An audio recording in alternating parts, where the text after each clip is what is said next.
Welcome to the Nerd Party. I'm Darren Moser. I'm Philip Gilfus. I'm Daniel Prue. And this is City Alpha 3.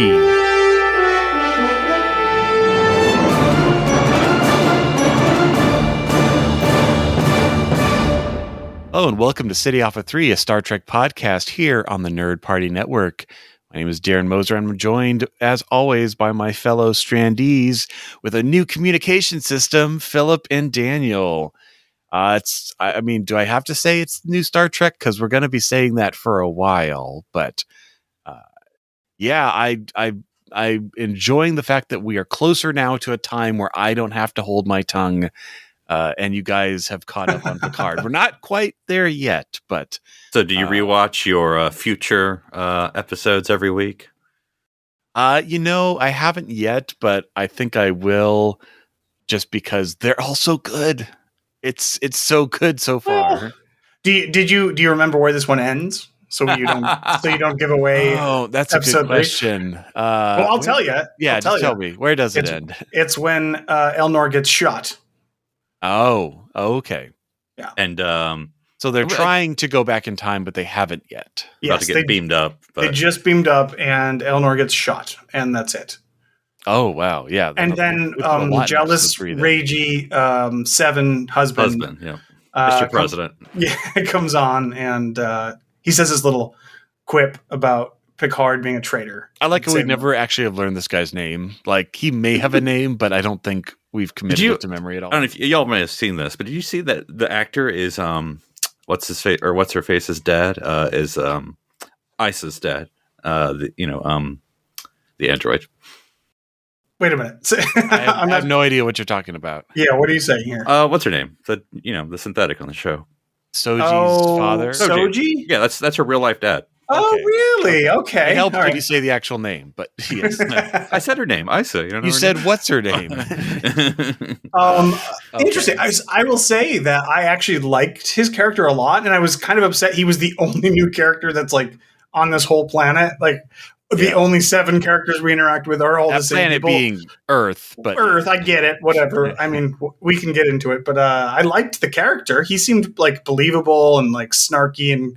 Like he had a personality. Even if he didn't have a goatee or a scar or an eye patch, he still somehow seemed evil. Oh, he was very, very evil. Yeah, no, it was again. What I like most about this season is it's our main characters put into difficult decision scenarios.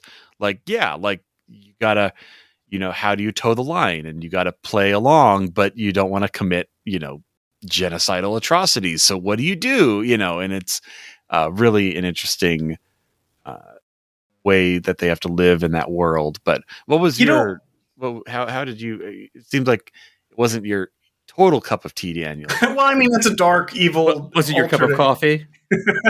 That's right, Colombian roast or whatever. Yeah.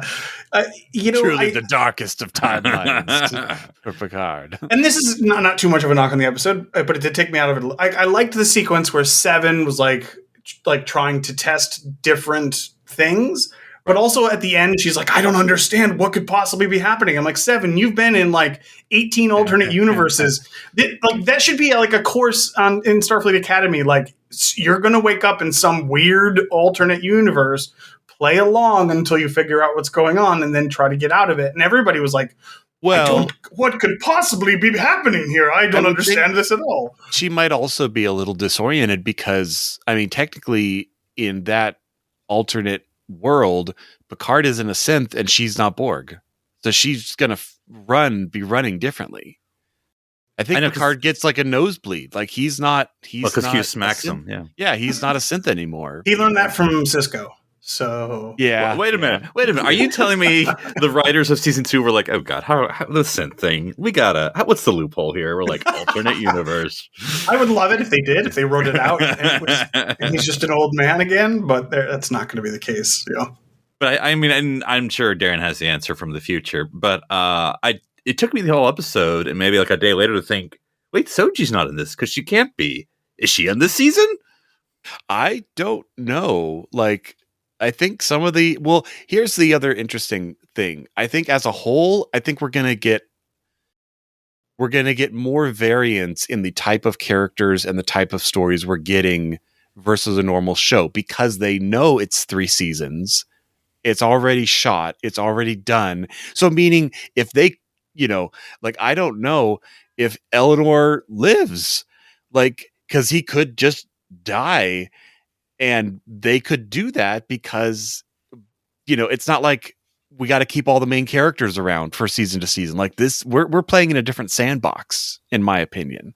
So we might never see Soji again. I don't know. But I liked her. To answer the question, though, non-spoilery question, they did show clips in like the coming up on season 2 of Picard, and she was there. So whatever that's worth, it could be another dream sequence or another alternate universe or timeline or whatever. But she was. Picard only sees her in dreams while she's painting. That's the rule. Yeah, I don't know. My gut's telling me I don't think we're going to be in the past the entire season, but I don't know, because isn't it only a 6 episode? I can't remember. I don't know. We're not in the past yet, Darren. We haven't made it there. I mean, we're heading there, guys. We are heading there. We're literally trying for it. So, like, I feel you would have seen that in the coming next week episode blurb. So, I also think. Sorry, Philip, go ahead. No, I was just going to say, I know you can't have everything, but like, I was waiting, and I don't know if it was cut or, because it's not needed. It's needed just for me, and they're not going to do it that way.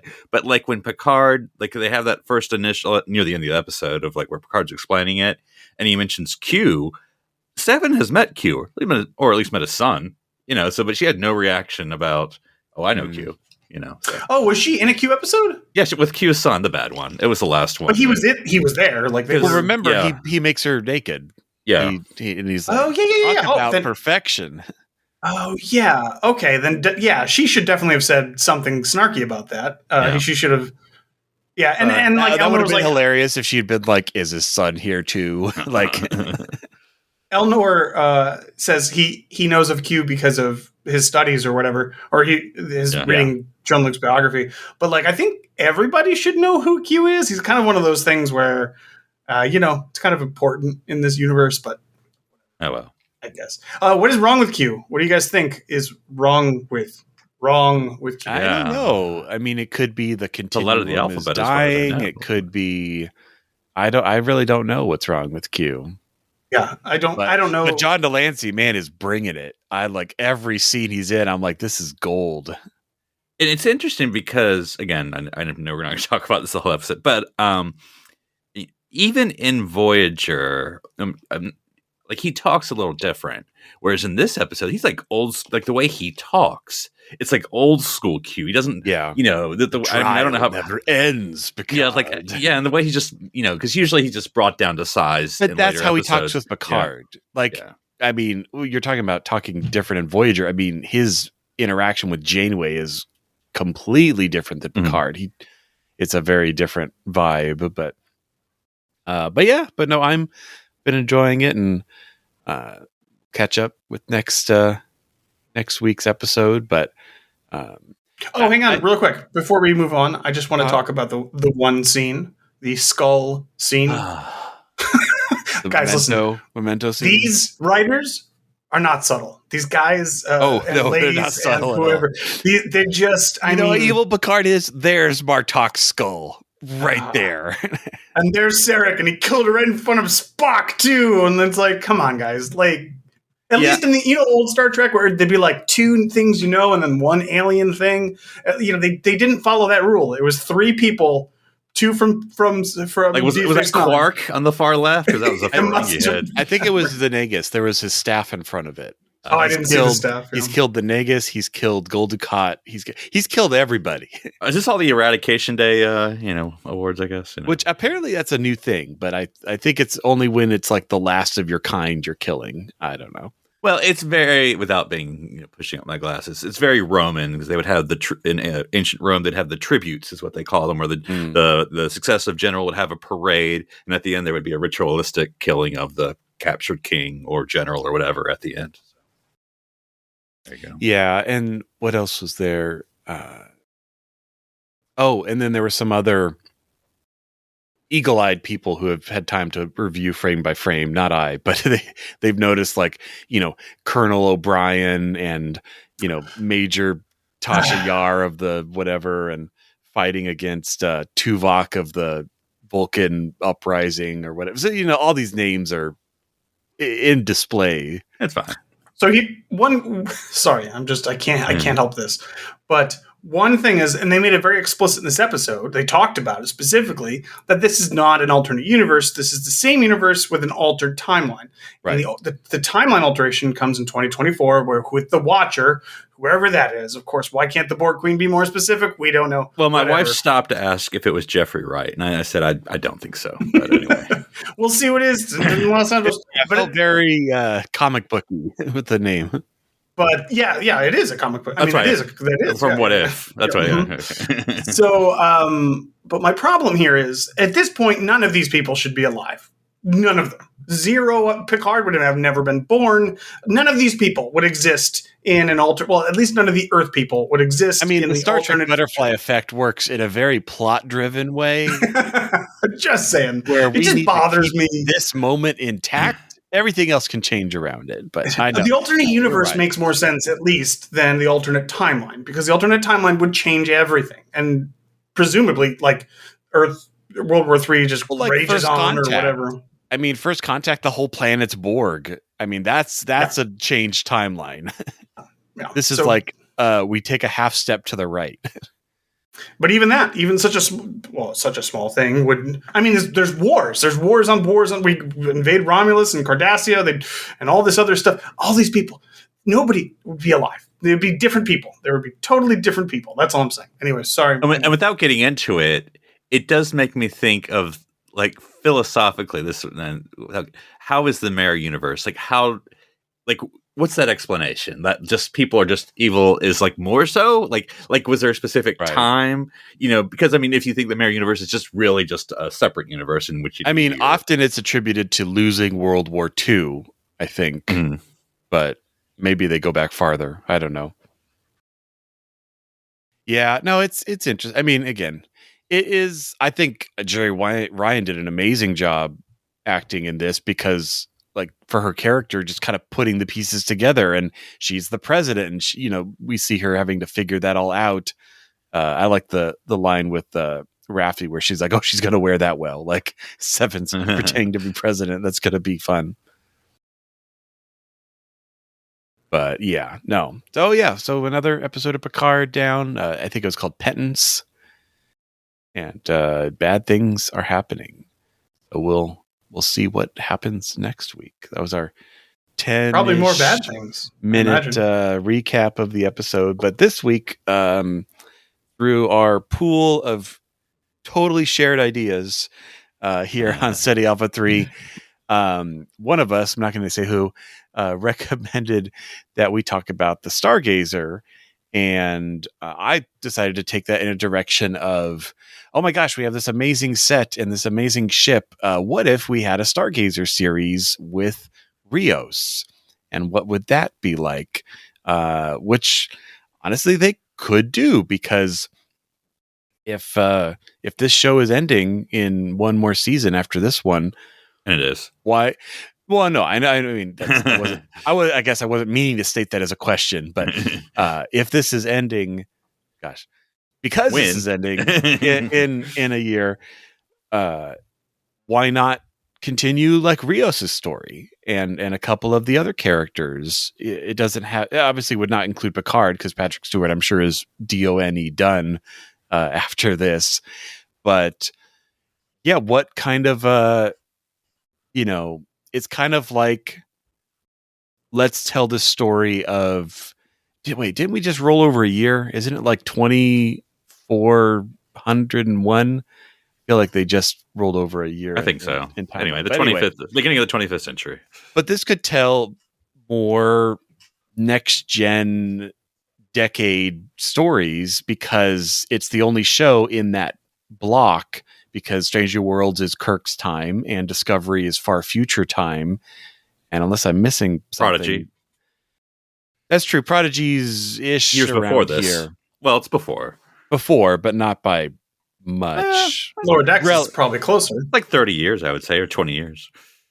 But isn't Lower Decks more closely in time than Lower Decks and Prodigy are about the same? I think they're contemporary. Yeah, I think they're fairly contemporary. There's post Nemesis, whereas if we could just match the uniforms, guys. Oh gods! I know that's not what we're going to talk about. I'm just going to put a pin in that. Right. Well, no, because if you're doing a new series on Star Trek Stargazer, there will be new uniforms, despite the fact that okay, they come with a cigar pocket. So let's start there. Let's start there with the uniforms. I say we go with live action Lower Decks. The seam and the burst of red and color on it. What do you guys think? They're 20 years out of date at this point, man. No way. They're retro. What's combat? Because apparently that's controversial. But no, I would love to see more of Rios on the bridge, and I mean, cigar notwithstanding, and I don't think we need to go deep into the cigar. Sometimes a cigar is just a cigar. But yeah, I mean, it could just be off on adventures, a very next gen type story, episode of the week, but playing in that playground where, if you want to interact with younger actors who are older now, but like if we want to see a Miles O'Brien or any of, we could, and we've already visited Will, we could bring in other characters from next gen, the Berman era, as it were. And I'm talking like guest stars, not like, on the crew. Or I don't know, maybe we can get Geordi back in the dual warp core engineering section. Well, I was going to ask, with Captain Rios, is there anyone else on the crew that we would know? That we would care about? Yeah. Well, I mean, that we would know, because like, are you bringing anyone else from the Picard cast, or is it just Captain Rios plus his special friends? You could bring Elnor on as a young character, and kind of a Wesley nod. Yeah. I think that would be nice. And is acting ensign where? But he doesn't get his sword. Would you want to put Rafi there as a commander, or keep her on another ship? She's already another ship. Yeah.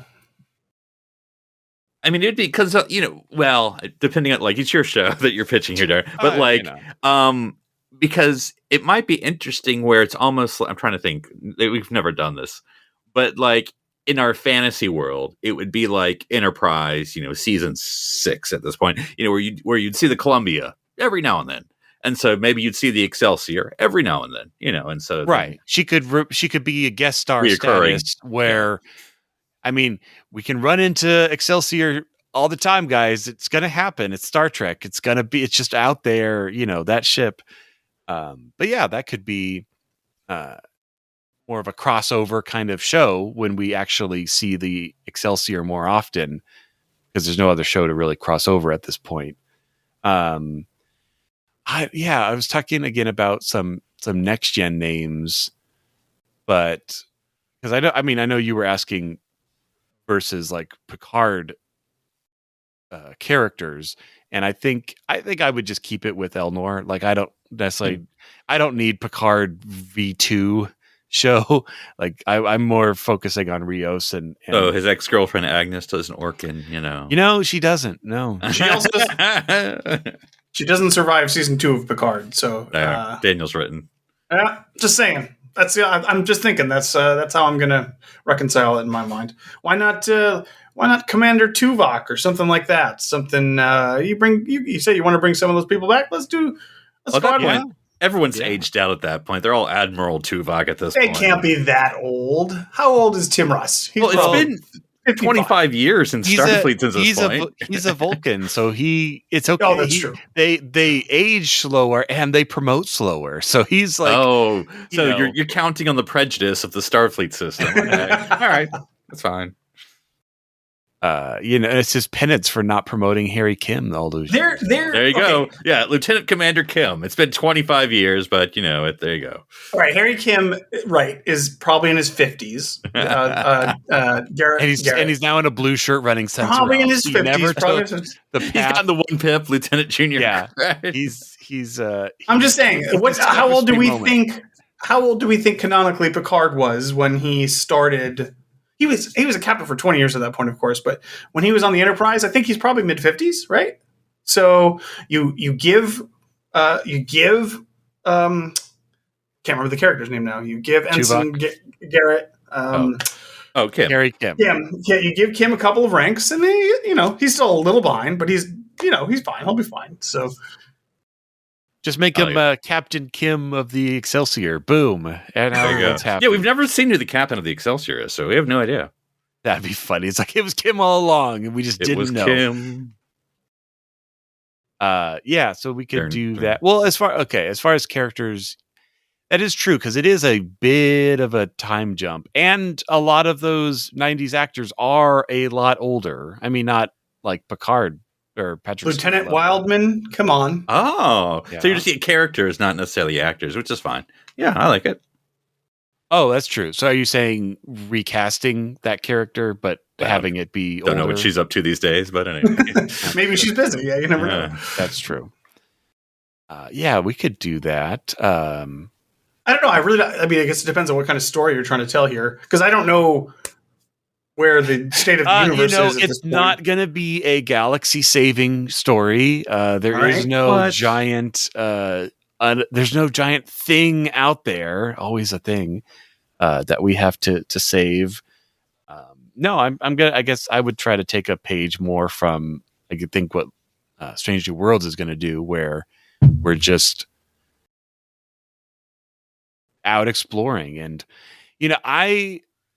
maybe they go on some sort of ambassadorial tour or something. Like I want to see the state of the Federation. I want to go to Kronos. I want to go to Cardassia. I want to see what happened after the end of the Dominion War, and what is the new political structure, and are we in a new era of peace, and is there a faction of the Dominion, like a cut-off cell that never got wiped out and never surrendered, that's in some corner of the galaxy that we have to kind of scrap with. I don't know.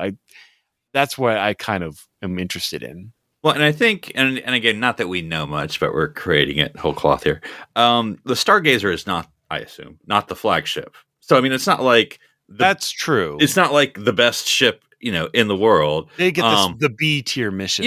Yeah, they're like the mid. They're mid. I mean, they obviously seem pretty important, but they're they're not. And I don't know if they necessarily have are they a science? Well, they're all science ship. I get it, but they're not like they're all science ships. Every starship, wink with all the torpedoes and phasers. No, but anyway, I mean, but is it like a dedicated science ship, or is it a dedicated research ship, or is it I don't know. I'm sure Drexler's posting Stargazer stuff every day, but I don't know. We'll find out eventually. Yeah, but what it would even be thought of, what its main purpose is. I don't think Rios is a good fit for the head of a science vessel. Just generally, that's not kind of his thing. He's more of a swashbuckling, not plundering. I guess you wouldn't do that. I see Rios as, and this could kind of fit with the Stargazer as like a first response, rapid response kind of starship. It's got 4 nacelles, guys, and 2 warp cores. It's got to go really fast by logic. So if they're like Star Trek, quick reaction force. Yeah.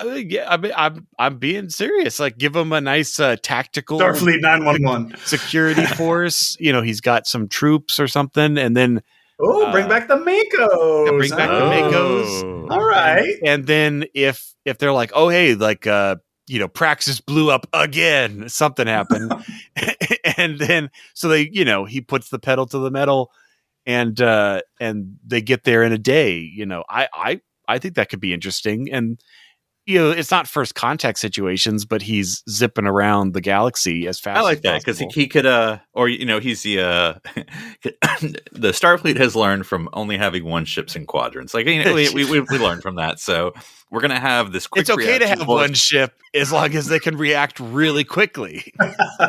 What if it's a PR rehab tour from the past 20 years of the synthetic ban stuff.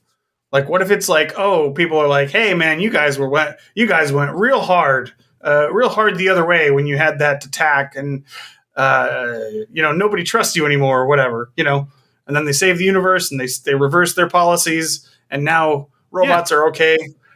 Because I mean, the Our Bad tour, guys, it's Our Bad. Banning synthetics was a little knee jerk. I mean, Mars hasn't recovered. Said when they blew up Mars, and they specifically blew up the Memorial Mars Defense Perimeter, we took it really, really personal.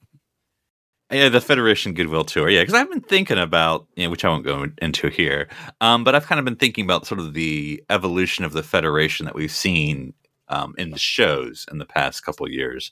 In reality, it's been 1,000 years with Discovery.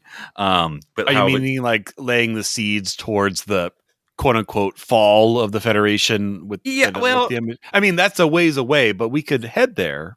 Well, and again, without going into an essay, obviously there's been sort of a negative portrayal of the Federation. In this paper, I will describe. I mean, yeah. So, I mean, you have which, whatever. It's the writers. They want to, be negative. That's fine. Dystopian was the word I was looking for. But anyway, so the reality, though, of course, like you said, is that the Federation, kind of took a step back. But then, where do you go with that? Is it that the member worlds have feeling like they're not getting, or some of the member worlds feel like they're not getting the attention, or like in the novels, in the novel verse, in the Picard novel, the prelude to Picard, if I remember Countdown. correctly, It's called Countdown. was about like how the smaller worlds felt like they weren't getting attention. The Federation cared too much about the Romulans. The Bolians were really upset. Yeah, like and I mean, not to make it all serious here, but like people who are like, we want to take care of refugees, and people are like, well, what about our people here? And that's kind of like maybe how the Federation attitude was of some people. And so maybe that's the Stargazer's kind of duty of just sort of like just visiting, because it's not like a big ship. So, well, but you also have to consider too, in Picard, the Commodore O stuff, like there would probably be like a lot of fallout from that. Like people would like their confidence in the system would be kind of shaken. Like there's someone at the top that is like giving out direct orders, like I like literally, that. You know what I mean? Like, and so how do you recover from that? And like the system kind of did correct it a little bit, because we unbanned the synths and stuff, but like the public perception on all of those member worlds is probably like, what is going on here? Like this one person broke the whole chain. What if they kind of rework how Starfleet, quote unquote, functions within the Federation? It becomes less. They're trying to push it to be less militaristic. It maybe then responds to like the Federation Council or something, which I'm not saying is the best choice, but it's the direction they go. And they're like, we need more oversight, and then we have, I don't know, we bring in Jellicoe or something to watch over them. Dead by now. He's definitely at least retired. I mean, I don't know. Yeah, probably dead. Oh, well, no, he's the Federation vice president. Sorry, I hate to tell you guys. Yeah, he's one of those senators that just, is a million years old. So he's one of the Federation Council. But no, I like that. Because I mean, like I said, if we're going for episodic, I like the damage control angle that we're taking. Because it doesn't necessarily have to have an arc per se, but of the purpose of sort of like trying to find out or trying to correct what the corruption, quote unquote, of the Vosh, whatever the F it was called. We've got to save the Federation, through diplomacy and apologizing. Like that's literally it. Yeah, discover this. We're going to this planet because there's still some, whatever Romulan elements, or there's still, whatever. And why not? Visit the smaller worlds. Visit, Boleus. Show the flag. It's called. I mean, I really want to see it. It's got to be blue everything, guys, or I'm not going to be satisfied. Rios gets a bad haircut. I want to see it. Go to Bolia. That's so awesome though. Like go to Bolia. Yeah. Have like an episodic episode where it's self-contained, but it's also like you build goodwill. It's like a fun adventure. Like you help the citizens, and like you're doing good. And it also like pushes that narrative forward a little bit. Like, oh, Bolia needs this. We get 100, positive, good light side points for doing this action. They need a lot of self-sealing stem bolts. We got to find where the bolts are and get. No, and that's a really good point, Daniel, because we could see the Federation being a more proactive and like just helping its members. Like it doesn't have to always be the defend the frontier Federation. It could be what's the day-to-day thing that a Starfleet ship could do that the Bolia and it's fleshing out the universe. It's like, does Bolia have a defense force and it's supplemented by Starfleet? I don't know. Like, what is that relationship? How does it work? Plague on Beta Z. Yeah, why not? Yeah, you tell smaller stories too, and it's not like this universe-ending stuff all the time. And it can be like you can almost end, of course, if there's something interesting to do, that's fine. But like you can almost end every episode on one of those freezing laughing screens. You know what I mean? Like just go back to some like lighthearted stuff. You know what I mean? It doesn't have to be so heavy all the time. And Rios is kind of a perfect captain for that. Like he's charming and like people would probably find him likable. He'd probably get along with everybody. So why not make him the spearhead and just give him a little leeway? Like Starfleet gives him a little leeway to just kind of just go out there and just do your thing, man. Like you just have your fun. The Rios doctrine. We trust you, Rios. Just go with it. We let you smoke on the bridge, whatever. And then you could create tension there. You could Rios is out there helping people, and then like the hard ass admiral's like, okay, but you can't do that again, man. You know what I mean? Like, well, and that's why I was kind of suggesting, like there is no admiral, and it is like a subcommittee of the Federation Council. Oh, he has a political liaison, right? But it also. Because they're trying something new, because they're like the Admiralty system. Hey guys, we have the term Badmiral for a reason. Like obviously the Starfleet Admiral system wasn't working. And like you said with Commander O, it's like it was easy to have one person with too much power.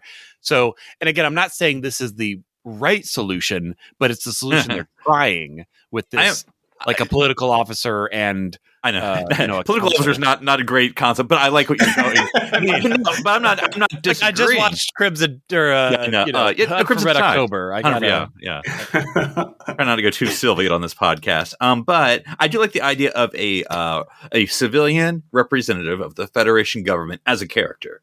I mean, that would be really interesting. I don't want it to be like stereotype, like, oh, he's the bureaucrat that always telling us stupid. I mean, like, make it a real character, It's Toby. It's Toby. That's what you're saying. He's part of HR. Yes. He tries to stop us from having all of our fun. Wow. Rios just yells every time, no, not on the bridge. Why do you have to be the way you are, Toby? That's actually a really cool idea.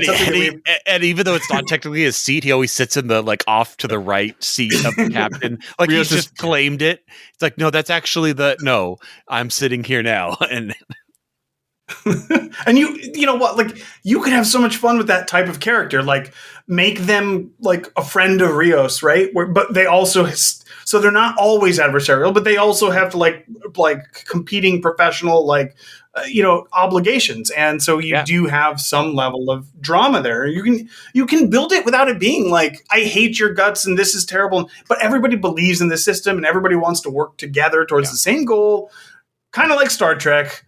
Well, you know what I mean? Makes me think of like Battlestar Galactica. I mean, you had the president or the remaining president of the colonies, and so you had episodes where she's the highest position of the civilian government and he's the highest position of and I mean, I'm not saying it's a direct correlation, but you had a lot of tension and back and forth of like, yes, your job is to protect us, but you also have to, pay attention to the civilian matters. Like you can't just be like, you're not insular.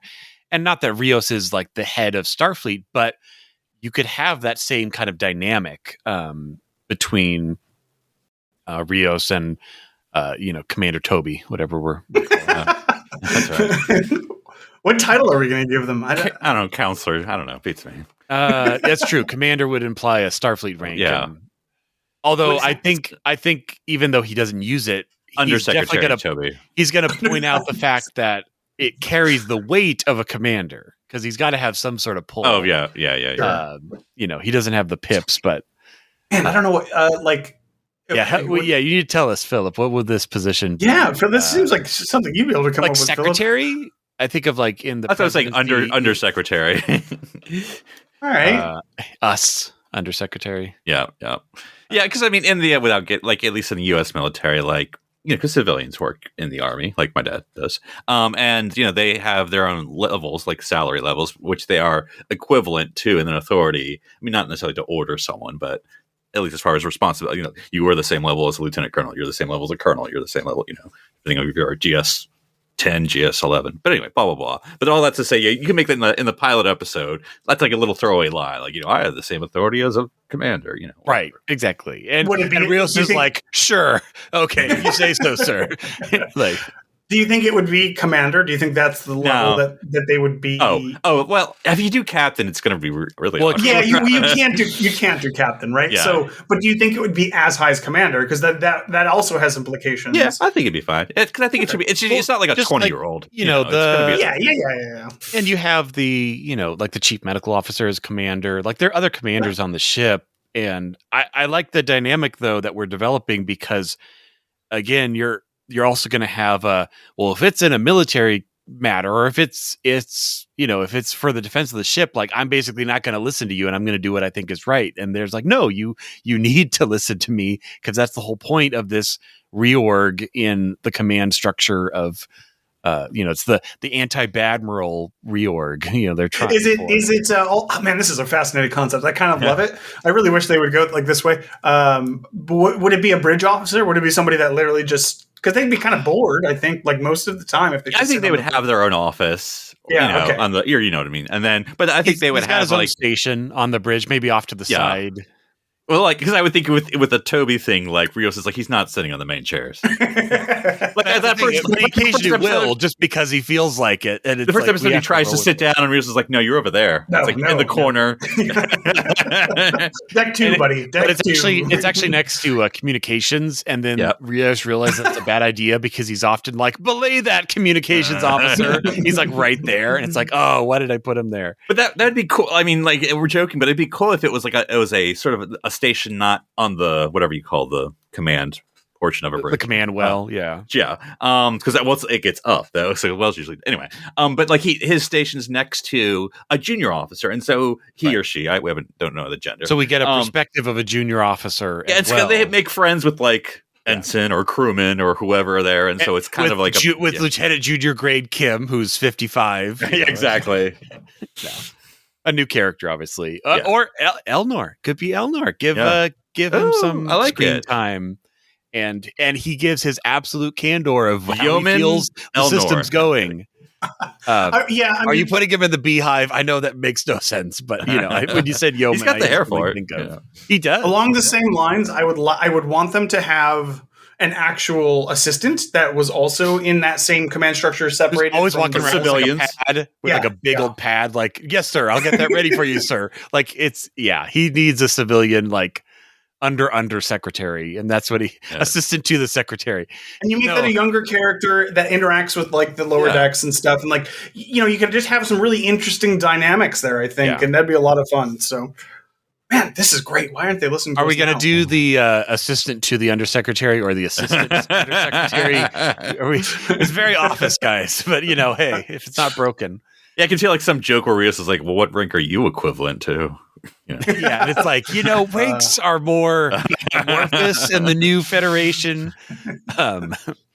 Crewman, I got it. Okay, so anyway, moving on. I don't have to listen to you at all. He's like, he's like, actually, I'm not going to tell you, because if I tell you, then you have authority over me, and if you never know what my rank is equivalent to, and he's like, well, is it higher than captain? I'm not going to tell you because, and it's like, because we obviously know it's not, but, and what if too, like, part of like that whole shift is because in the Enterprise D we had families, right? And like, what if like part of this whole shift was like there are non-Starfleet people on these civilians, ships? Just civilian people. Why not? Why not have like a third or a quarter or whatever, like of the dedicated to this mission. cast. Yeah. So, and then are you saying another bridge like the officer State would Department, kind of basically, be over the civilian population? Ooh, I like that. Yeah, because technically the captain's Toby, not really over. Yeah, Toby's in charge of the civilians. He has It's like, and he always is kind of like dropping. It's like, hey, 35% civilian population. If I want a mutiny, it is like, that's not funny, Toby. You can't keep bringing up that on the bridge in front of my say officer. the M word. Yeah, you can't do that. And the more I think about it, I think Rios, at least what we've seen so far of this character, is the right kind of fit for that. Like, I mean, he unorthodox. Because he had already left Starfleet and come back, so he obviously isn't like Starfleet's perfect. It doesn't need any changes. It's like obviously no. And it'd be interesting whether either among his Starfleet crew, the civilian crew, or whatever aliens we encounter, we do get some occasional throwbacks to his Lost Arena days, because we really don't know anything about his experiences as. I just got a thought. So, like you said, Doug Drexler has been posting like a picture a day of the Stargazer, and someone pointed out, and he said like "good eye," which I'm assuming means confirmation. But if you look on the bridge module, there's like a kind of a dark gray area around the bridge, and there's like two lines coming behind it, which looks like it is its own mini ship that has like nacelles that are like arrow wing style nested into. And what if he calls that the La Siena 2? It's his own little bridge that he could just take off on his own adventures. Well, I can imagine, I don't know whether he's talking to like a civilian or one of his first officers or whatever, be like, I have a fantasy every week that I could just press this button and and then one day, Undersecretary Toby pushes it, and it's like they detach from the rest of the ship. It's like, what did I do? It's like, I don't know. What did you do? He crashes on an ice planet and meets future Spock. And wait, hold on. What? No, well, it took us a while to find the heart of this episode, but I think Undersecretary Toby and working with the civilian, like that actually is really interesting, and it's a direction that we haven't seen Star Trek go in. And see what is the Federation, or what are non-Starfleet Federation or civilians Federation citizens like, or people that work, to make it better, and then meeting with these other planets that we haven't seen before and just heard of. I mean, that'd be really cool. Maybe, again, like we keep saying, like Bolia or whatever, but yeah, we go to these member worlds, and they can be worlds that we know, the Benzites. The Benzites, but you could have him in, like, what if he's meeting with like a guild or some other, like, again, it's not just I'd love to see how do these planets in the just Federation interact on a commercial level, on a spiritual level. Cause again, the Federation is all these different peoples and types mixed together. How does that actually work? Because I guess how much autonomy does an individual planet actually have? Mm-hmm. I mean, obviously, their Federation council member, stuff. And you have, so you would have something equivalent to like the promenade. Like you would have like a common area on the ship. Oh yeah, where that they've converted. Like, because obviously, Starfleet. It's like Starfleet gets a one little cubicle. Everything else is all for the civilians. No, you turn Cargo Bay 2 into like some sort of dance Shopping club or whatever. So I love this idea. It would be like because I mean, I will stereotype a little bit. Just not that was it like the USO room or something? Well, I was thinking more like DC bars. Daniel, like where it's not crazy dance party, but it's like there's a vibe, and so it's I won't say like it's stuffy, but like there's it's sort of like basically a DC bar. Mm-hmm. Yeah, that's and what we were saying. No Starfleet allowed. It's like an ununofficial rule. They're not mad about it. You come in the room. You have to take off your comm badge. You come in the room. You put it behind. There's a bowl. Yeah. There's a bowl. You could just put your comm badge in there. No one cares. No one cares what your rank is. No one. It doesn't. Nobody respects it. No rights bar. Yeah, man, that's so cool. What a great guys. I actually want to go there. That sounds really fun. No pips. No comm badges. Yeah. And Darren, to what you were saying before, I think like these smaller worlds is a great idea, and then like mix in every couple of episodes like one of those planets that we've been to once in one of the older series, and we go back and revisit it and like what has happened, what every has planet changed? in the fishbowl, the writer's room, and we're going to. And then everybody comes into the bar. Bajor, we spent way too much time at Bajor. We don't need to go that in there. It's like literally an entire series was built around that, Bob. Why did you put Bajor in the Bajor, did you put your name in the goblet of fire? No. That's so true.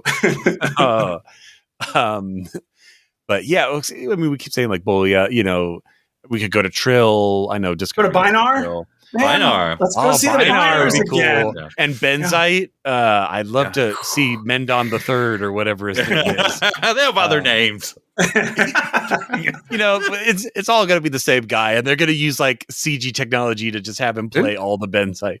Visit to the Nausicaan planet. That'd be cool, man. There's so much Federation. Sorry. Actually, I talk like this now. What kind of Nazi? Our warp core is like leaked a lot, so we had like brain issues for years. Like, I'm a much more learned. Or the Surrender planet. What is that race? You know what I'm talking about. Oh, where they like can't die and they have to. No, they also always surrender, no matter who invades.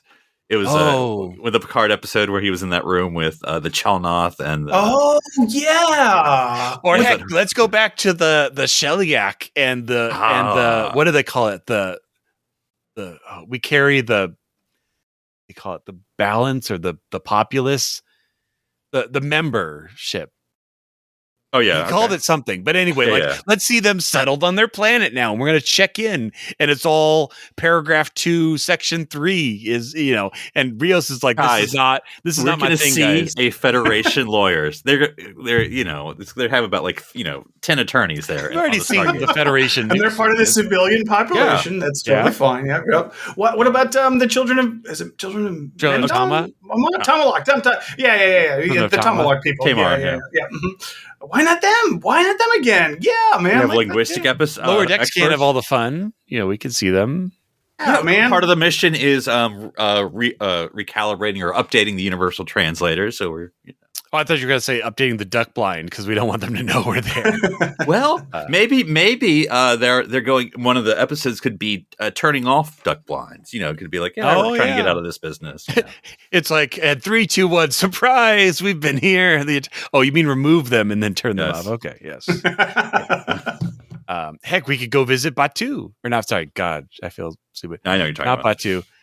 The Insurrection Planet. That's what Insurrection Planet. What was their name? They were the Baku. No. Baku. Yeah, they were. Yeah. Okay. That's where my name. I'm like, I feels like I'm not saying it wrong, but I know I am. But, visit the Baku. Like that would be cool. Go into the Briar Patch. Well, that way I guess we'd fall asleep, but I mean, it'd probably be fine.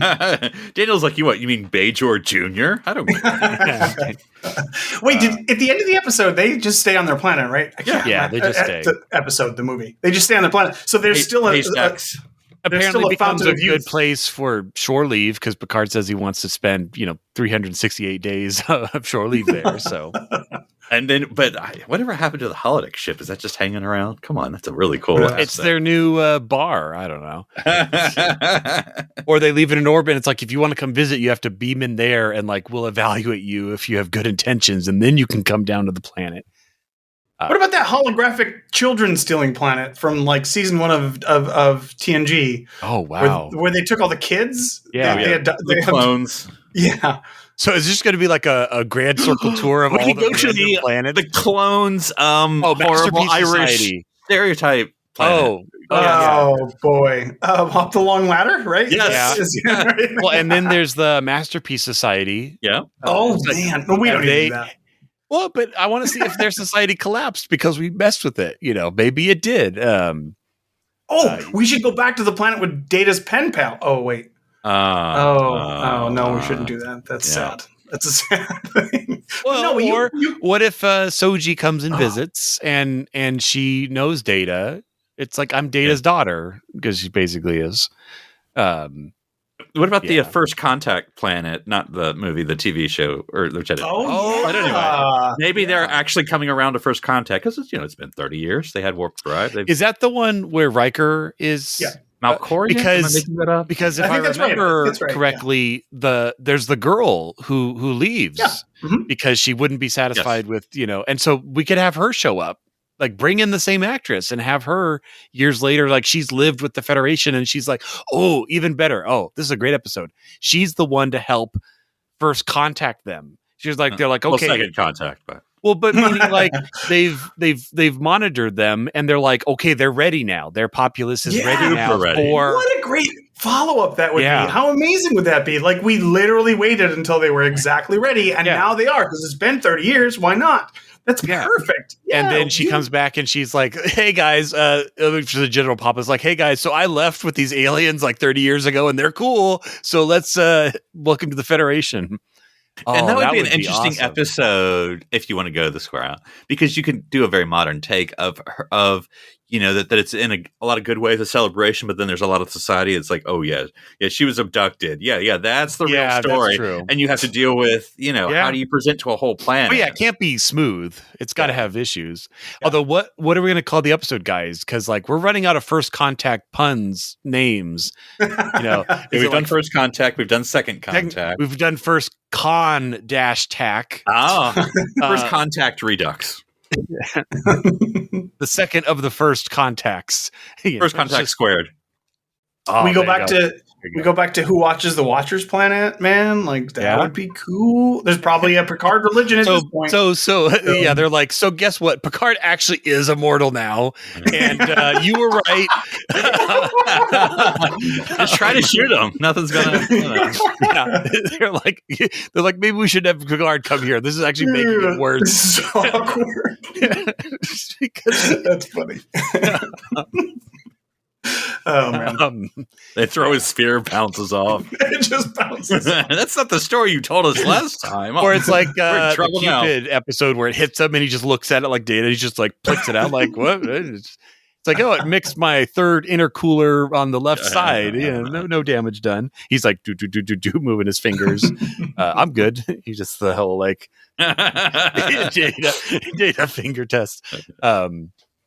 All right. Well, I think we could think of random planets of TNG that we could revisit for an episode. But yeah, man, this went all over the place. It started with just Rios, and then we added a Undersecretary Toby, and that was fun. Toby and the Second Contact adventure, and then we started visiting all of the old TNG planets. I want to see this now. I want to see Star Trek Stargazer, has the word "star" in it a lot. But hey, that makes it all the better. Star Trek Gazer. Let's workshop. We need a new title. What the T-shirt says, right? Gazer. We'll just start with Stargazer and then give it the Star Trek early, like season 2 or 3. That's fine. Yeah. Oh, that's true. Yeah. Oh yeah. Take it it off. audience. Yeah. Yeah. Been a long road. We have to have a music video playing in the beginning, but all right. Rocket Man. Well, Daniel, if someone wanted to talk to you about which TNG obscure one episode planet we should visit on Gazer, where would they find you? That they could find me at One Up Dan. That's the number one, as in the best planet to revisit is From the Royale. Ooh. They're like, it's literally just the same episode. They have to find their way out. Nothing's changed. Rios is like, you're telling me there's a casino planet? And I can smoke wherever. And wear a cowboy hat? Warp line right now. Okay, and Philip, what obscure next-gen planet would you have the Rios and company visit? Oh man, it's too much fun. I can't even think of one at this point. I don't know. You can see what Worf's stepbrother is up to. You can find me on Twitter at NC Public Servant. And if someone wants to see another show that we could make up, because that's what we do here on City Alpha 3, they can find me at drsci-fi.com, DRSCIFI. Well, I'm Darren Moser. I'm Philip Gilfus. I'm Daniel Prue. Stranded here with new Star Trek content on City Alpha 3.